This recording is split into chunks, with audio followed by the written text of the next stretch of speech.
हाँ जी, राजस्थान क्लासेज के online platform पे आपका हार्दिक स्वागत है। आज से हम राजस्थान की सभी भर्तियों की परीक्षाओं के लिए जैसे आरएस, एसआई, पटवार, वीडियो, इन आदि एग्जाम जो है, वनडे एग्जाम जो है, इनके लिए हम जीके का पोर्शन हमारे यूट्यूब चैनल के माध्यम से शुरू कर रहे हैं। और आज हम भारत का इतिहास शुरू करेंगे। तो भारत के देखते हैं कि भारत का इतिहास क्या, इतिहास की परिभाषा देखते हैं। सबसे पहले तो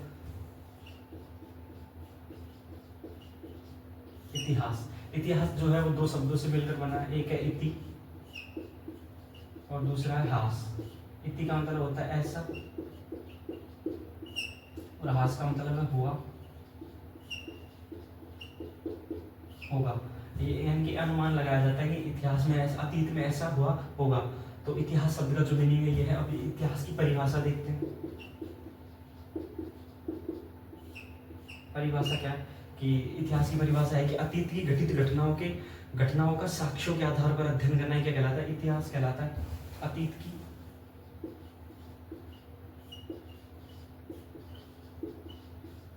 घटित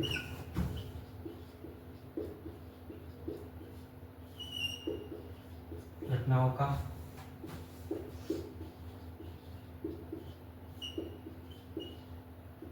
साक्ष्यों के आधार पर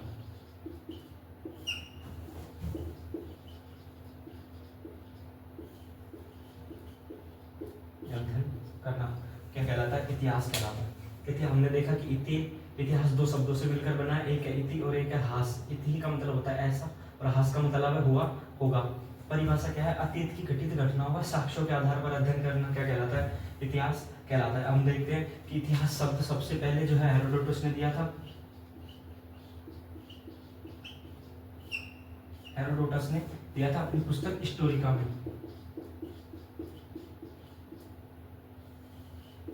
पुस्तक हिस्टोरिका में जो है इतिहास शब्द दिया था और इतिहास के महत्व को सर्वप्रथम बताया था। इतिहास का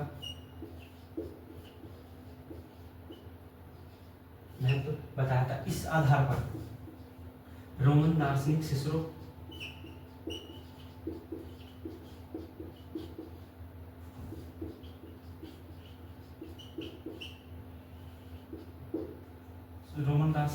सिसरो ने इतिहास का पिता कहा था।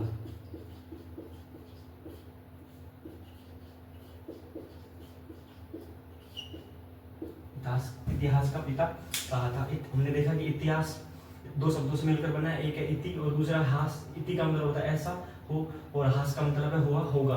परिभाषा अतीत की घटित घटनाओं का साक्ष्यों के आधार पर अध्ययन करना। हेरोडोटस ने अपनी पुस्तक हिस्टोरिका में इतिहास का महत्व बताया और जो इतिहास शब्द है वो सर्वप्रथम हेरोडोटस ने दिया था। और रोमन दार्शनिक सिसरो जिन्होंने जो है इतिहास का पिता कहा था हेरोडोटस को। अब हम देखते हैं आगे भारत का इतिहास शुरू करेंगे।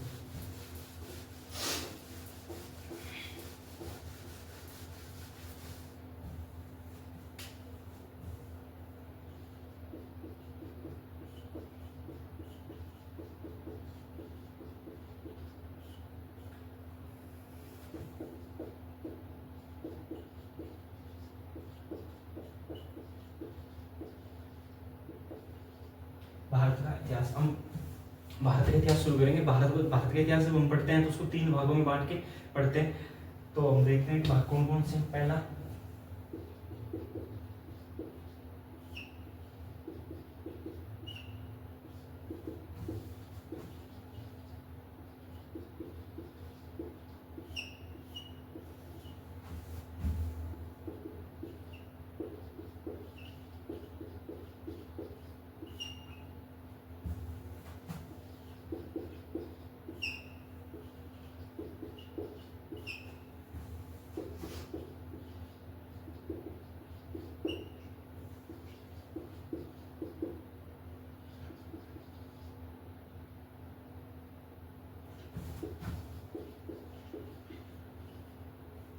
हमने देखा भारत का इतिहास, इसको हम तीन भागों में बांटते हैं। प्राचीन भारत का इतिहास, मध्यकालीन भारत का इतिहास और आधुनिक भारत का इतिहास।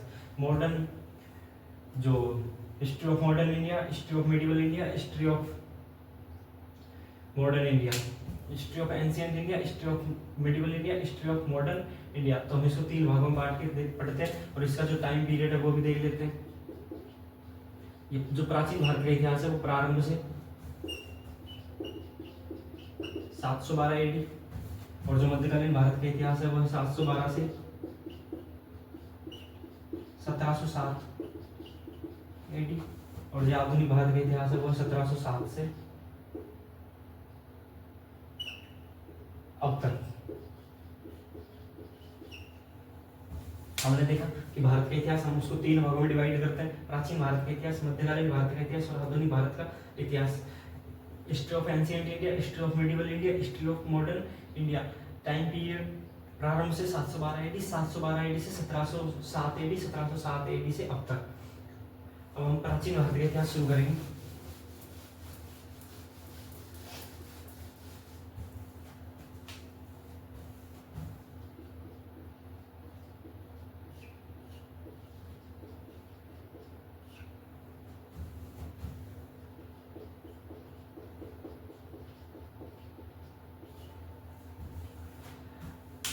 प्राचीन भारत का इतिहास। अब इसमें हम सबसे पहले देखेंगे कि प्राचीन भारत का इतिहास हम जो पढ़ने के माध्यम क्या है हमारे, तो हम देखेंगे सबसे पहले स्रोत।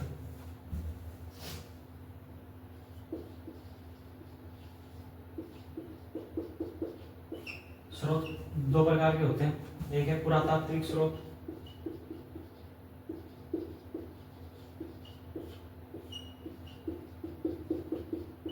और दूसरे हैं साहित्यिक स्रोत।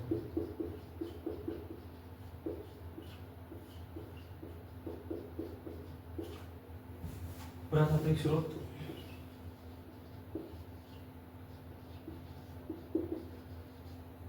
Archaeological sources and literary sources. यानी स्रोत जो है 2 प्रकार के हैं, पुरातात्विक स्रोत और साहित्यिक स्रोत। पुरातात्विक स्रोतों में हम सब पढ़ेंगे सबसे पहले अभिलेख,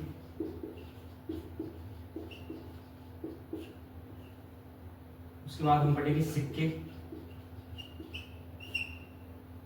फिर हम पढ़ेंगे मुहरे, उसके बाद हम पढ़ेंगे चित्रकला, फिर हम पढ़ेंगे मूर्तियां,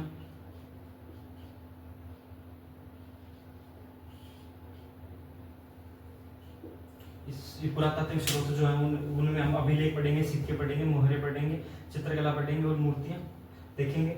और ये जो साहित्यिक स्रोत है इसमें हम देखेंगे एक तो भारतीय साहित्य,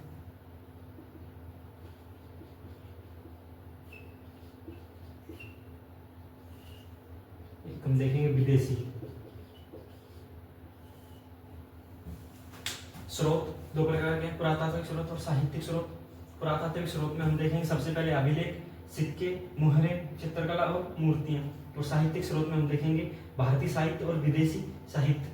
तो हम अब सबसे देखते हैं अभिलेख को एक एक करके पढ़ते हैं। अब सबसे पहले हम जो है अभिलेख पढ़ेंगे।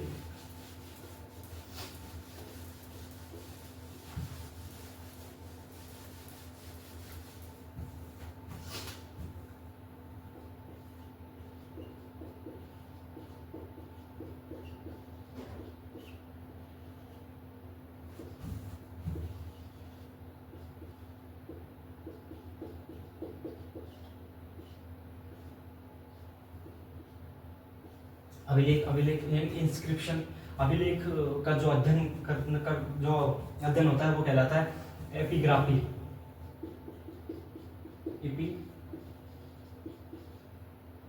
एपिग्राफी, अभिलेखा,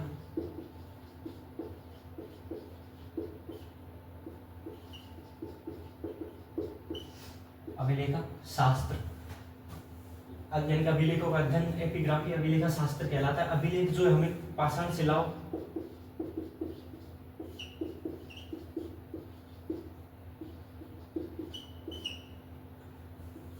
स्तंभों, पाषाण शिलाओं, स्तंभों और दीवारों पर देखने को मिलते हैं। अभिलेख, इंस्क्रिप्शन, अभिलेखों का अध्ययन है वो अभिलेखा शास्त्र एपिग्राफी कहलाता है। ये अभिलेख हमें जो पाषाण शिलाओं, स्तंभों और दीवारों पर मिलते हैं। सबसे प्राचीन अभिलेख, विश्व में सबसे प्राचीन अभिलेख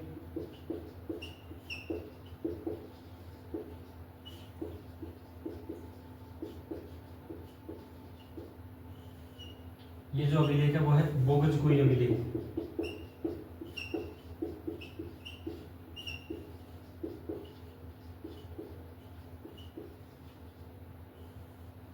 इसका जो टाइम पीरियड है वो है 1400 बीसी के आसपास। सबसे प्राचीन अभिलेख बोगजकोई अभिलेख, टाइम पीरियड 1400 बीसी के आसपास।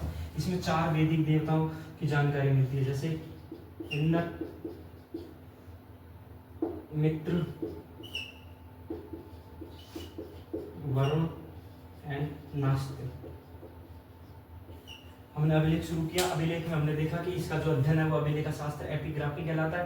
ये हमें पाषाण शिलाओं, स्तंभों, दीवारों पर मिलते हैं। सबसे प्राचीन अभिलेख बोगजकोई अभिलेख, जो इसका टाइम पीरियड 1400 बीसी। इंद्र, मित्र, वरुण और नास्ति, ये जो अभिलेख है वो है मध्य एशिया में स्थित, मध्य एशिया या एशिया माइनर जिसे कहते हैं।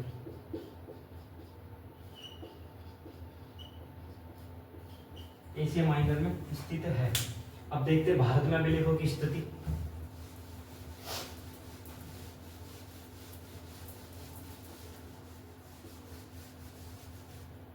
भारत में जो सबसे प्राचीन अभिलेख मिलते हैं वो अशोक के मिलते हैं।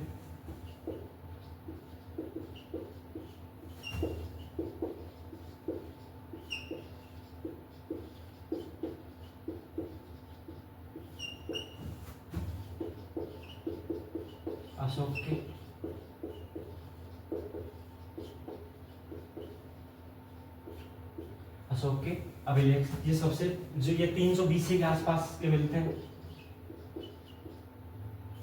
300 बीसी के आसपास के जो अभिलेख मिलते हैं। अशोक के जो अभिलेख है वो हमें 4 लिपियों में मिलते हैं, खरोष्टी, ब्राह्मी, यूनानी,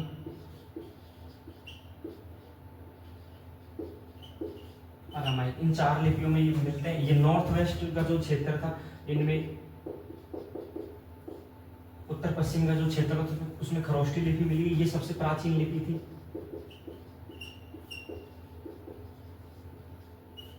खरोष्टी लिपि। और खोज जो है वो अशोक के अभिलेखों की खोज सबसे पहले 1757 में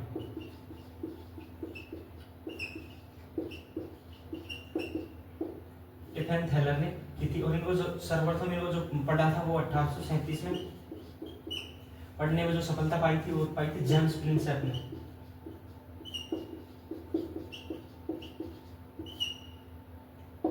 जेम्स प्रिंसेप ने 1837 में सफलता पाई थी। अभिलेख यानी भारत में अभिलेख अशोक के अभिलेख मिले हमें सबसे प्राचीन 300 बीसी के आसपास। अशोक के अभिलेख जो खरोष्टी, ब्राह्मी, यूनानी, अरामाइक लिपियों में मिल रहे हैं। खरोष्टी लिपि के जो अभिलेख थे वो नॉर्थ पश्चिम जो क्षेत्र था उनको वहां पे मिले। ब्राह्मी लिपि सबसे प्राचीन थी। और यूनानी और अरामाइक की 4 लिपियों में अशोक के अभिलेख मिले। जेम्स प्रिंसेप ने जो अभिलेख पढ़ा था वो भी ब्राह्मी लिपि का था।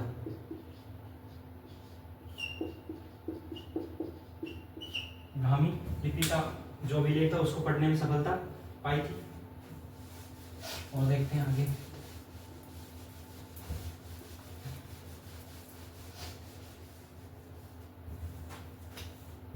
अशोक के 4 अभिलेख है।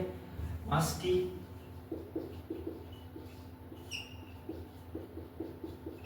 गुर्जरा, उदयगोलम, नेट्टू। ये जो 4 अभिलेख है इनमें अशोक का नाम अशोक मिलता है। अशोक नाम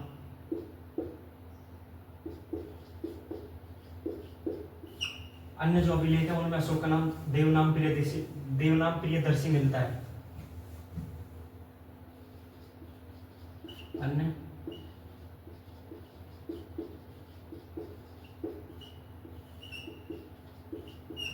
अभिलेखों में देवनाम प्रियदर्शी जो है वो मिलता है। हमने देखा अभिलेख, हमने अभिलेख किए और उसके बाद हम देखते हैं सिक्के।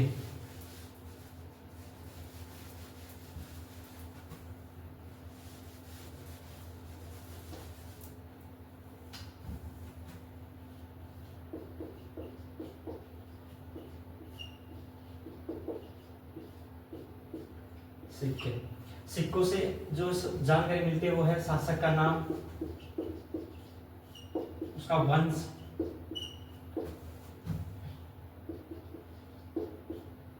तथा उपलब्धियां।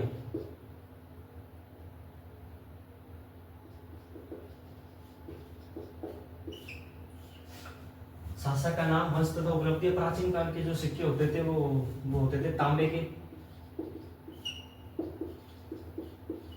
चांदी के, सोने के तथा शीशे के बने होते थे। प्राचीन जो सिक्के वो होते थे वो पंचमार्क,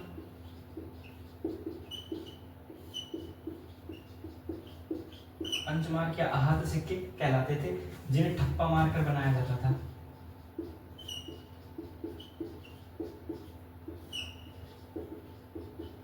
ठप्पा मारकर बनाया जाता था। हमने पढ़े सिक्के, सिक्कों से शासक का नाम, शासक का नाम, वंश तथा उपलब्धियां, उपलब्धियों की जानकारी मिलती है। प्राचीन जो सिक्के थे वो तांबे, चांदी, सोने तथा शीशे के बने होते थे। प्राचीन सिक्कों को पंचमार्क या आहत सिक्के कहा जाता था। ये ठप्पा मारकर तैयार किए जाते थे। सर्वाधिक सिक्के हमें मिले हैं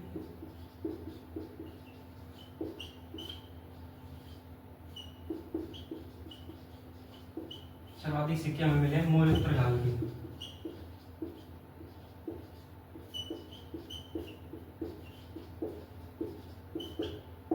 सर्वाधिक सिक्के हमें मिले मौर्योत्तर काल के। सर्वाधिक सोने के सिक्के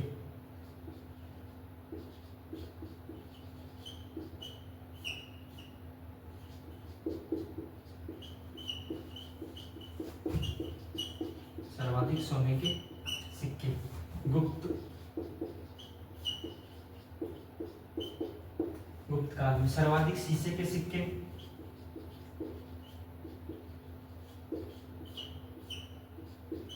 सर्वाधिक शीशे के सिक्के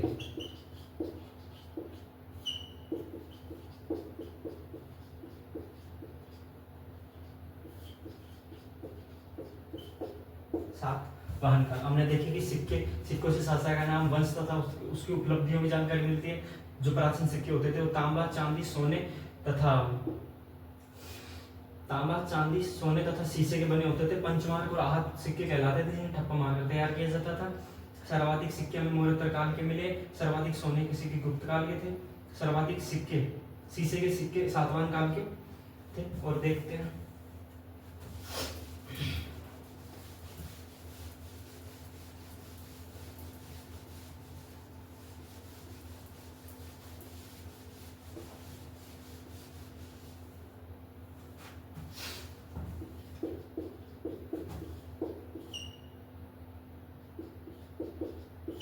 हमें समुद्रगुप्त के बीणा बजाते हुए सिक्के मिले हैं।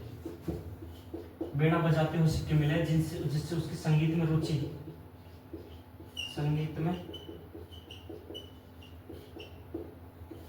का पता चलता है। समुद्रगुप्त के हमें बीणा बजाते हुए सिक्के मिले जिससे संगीत में उसकी रुचि जो है उसका पता चलता है। और सिक्कों का जो अध्ययन है, सिक्कों का अध्ययन न्यूमिस्मैटिक्स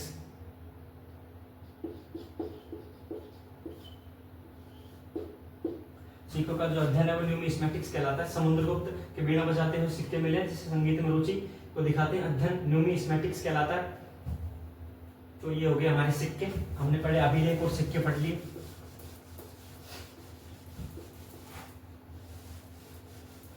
हम देखते हैं जो तीसरा पॉइंट वो है स्मारक।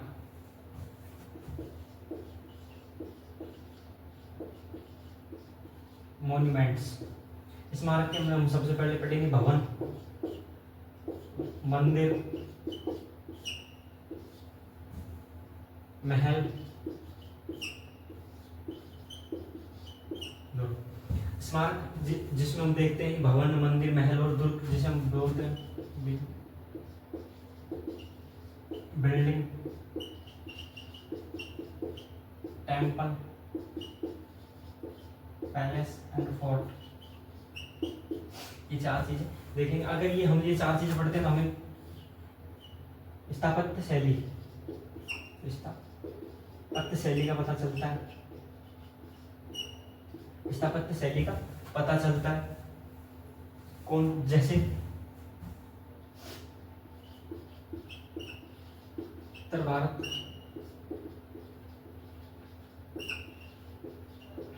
मध्य भारत, दक्षिण भारत। उत्तर भारत में नागर शैली, मध्य भारत में बेसर और दक्षिण भारत में द्रविड़ शैली का पता चलता है। स्मारक में भवन, मंदिर, महल और दुर्ग, बिल्डिंग, टेम्पल, पैलेस, फोर्ट। स्थापत्य शैली का पता चलता है। जैसे उत्तर भारत में नागर शैली, मध्य भारत में बेसर शैली, दक्षिण भारत में द्रविड़ शैली। ठीक है, ये हमारे हो गए स्मारक। अब उसके बाद हम देखते हैं चित्रकला, पेंटिंग।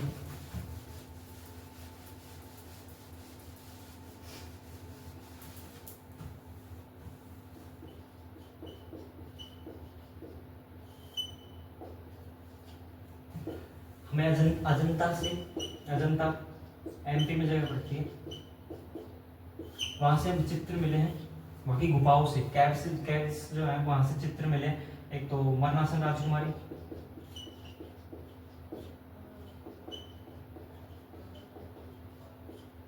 और माता और शिशु क्या हमें चित्र मिले हैं। उसके बाद अजंता की जो 17 नंबर गुफा है, 17 नंबर कैव से हमें महात्मा बुद्ध के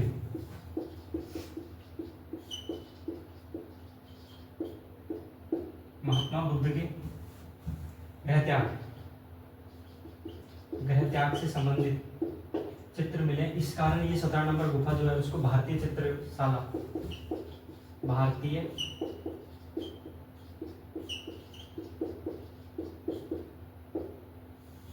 चित्रशाला, इंडियन आर्ट गैलरी,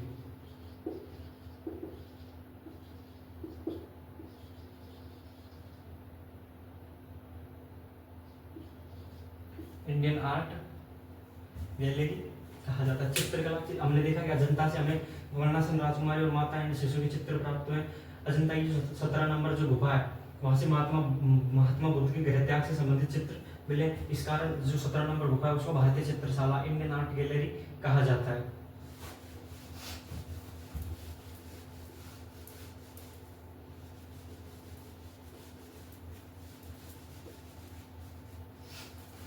अब हम देखते हैं लास्ट एक पॉइंट, हमारा लास्ट पॉइंट बचा हुआ है, वो है मोहरे।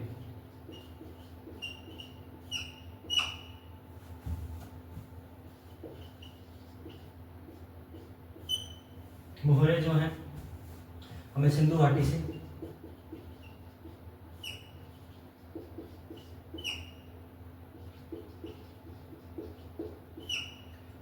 सभ्यता से पत्थर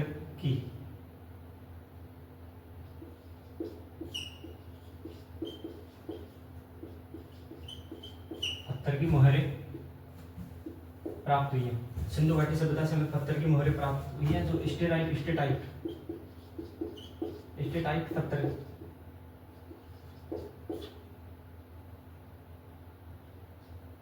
स्टेटाइट पत्थर की बनी होती है। ये जो पत्थर है ये मुलायम पत्थर था, मुलायम पत्थर होता था। वैसे ये जो सेल्स है वो तांबे की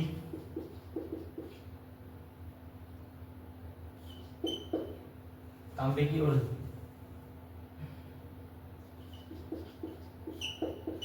तांबे की, कांसे की, पत्थर की बनी होती थी मोहरे।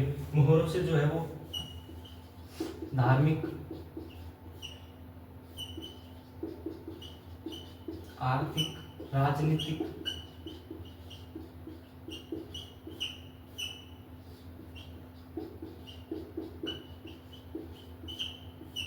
सामाजिक जो स्थितियां हैं उनका पता चलता है। मोहरे सिंधु घाटी सभ्यता से हमें पत्थर की मोहरे प्राप्त हुई है, जो स्टेटाइट पत्थर की बनी होती थी। स्टेटाइट पत्थर एक प्रकार का मुलायम पत्थर होता था, और जो मोहरे थी वो तांबे और कांसे और पत्थर की बनी होती थी। मोहरों से धार्मिक, आर्थिक, राजनीतिक और सामाजिक स्थिति का पता चलता है। उसके बाद हम देखते हैं हमारा लास्ट जो पॉइंट रह गया था वो रह गया मूर्तियां।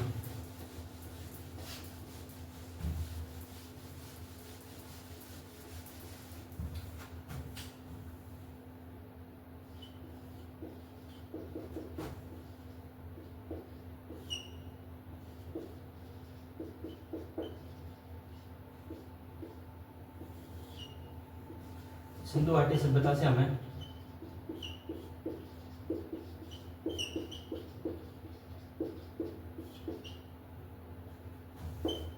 मूर्तियां मिली हैं, जैसे मातृ देवी की मूर्ति, मातृ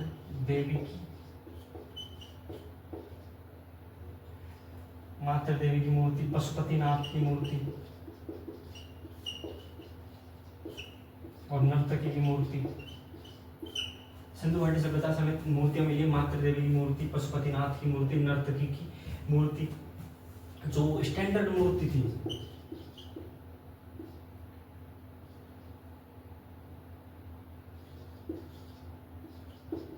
मानक मूर्तियां जो है वो कुषाणों के समय बनना प्रारंभ हुई थी,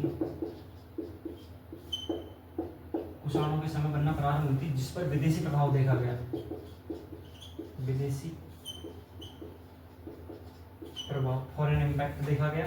स्टैंडर्ड मूर्तियां जो कुषाणों के समय बनना प्रारंभ हुई थी, जिस पर विदेशी प्रभाव देखा गया। भारत में इसी समय भारत में जो है वो एक शैली विकसित हुई, अमरावती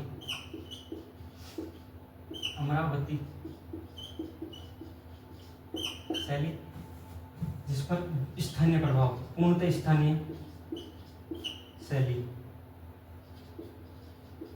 इस पर स्थानीय प्रभाव था, पूर्णतः स्थानीय शैली थी। बाद में फिर एक मथुरा कला, सारनाथ कला, ये भारतीय शैलियाँ थी जिन पर विदेशी प्रभाव नहीं था, ओनली लोकल प्रभाव था। धन्यवाद। ये हमारे हो गए पुरातात्विक साक्ष्य। अब हम नेक्स्ट क्लास में जो है वो साहित्यिक साक्ष्य पढ़ेंगे। धन्यवाद।